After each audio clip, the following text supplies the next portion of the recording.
Si conclude oggi con la visita presso la sede istituzionale del Comando della Polizia Stradale di Agrigento il progetto La Buona Strada, un progetto che è durato circa un anno, che è mirato a far conoscere quali sono le nostre norme stradali ai richiedenti asilo. Ne parliamo con Donato Notonica, che è stato un po' l'autore, l'anima di questa iniziativa.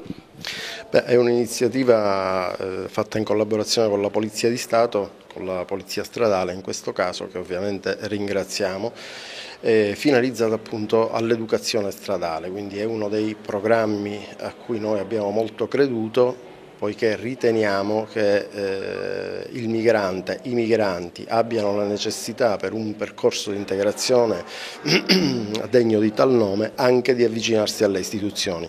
In questo caso abbiamo dato la possibilità, con tutta una serie di incontri in vari comuni della provincia, di entrare in contatto con l'istituzione polizia e far comprendere agli utenti che evidentemente la polizia non ha solo un carattere, una valenza repressiva, ma anche e soprattutto collaborativa e di aiuto. Ritengo che abbiano scoperto un mondo nuovo, un mondo che li avvicinerà sicuramente sempre di più alla realtà italiana. Anche la presentazione di un plastico a testimonianza di un lavoro attivo e fattivo che i richiedenti asilo fanno per integrarsi sempre nel nostro territorio. Ma loro hanno collaborato sin da subito, perché abbiamo cercato di stimolare la loro curiosità in questo senso, per cui è chiaro che ci sono state tantissime attività collaterali, come la creazione dei segnali stradali ad esempio, a cui evidentemente davamo un significato in collaborazione con la Polizia Stradale, che poi faceva delle sessioni specifiche per verificare l'apprendimento e quindi l'apprendimento e soprattutto il percorso di educazione stradale. Ecco. Oggi appunto è la fase finale di questo lungo progetto, che è stato veramente un piacere realizzare insieme alla Quarinto. Questo progetto si è posto fin dall'inizio due principali obiettivi. Uno era l'educazione stradale ai richiedenti asilo, quindi ospiti di SPRAR, come forma anche ulteriore e importante di integrazione. Integrazione si ha soprattutto se c'è conoscenza delle norme, e in particolare anche quelle del codice della strada. Le norme del codice della strada anche hanno una qualcosa in più rispetto alle altre norme, perché serve a loro anche per salvaguardare la loro vita quando sono su strada.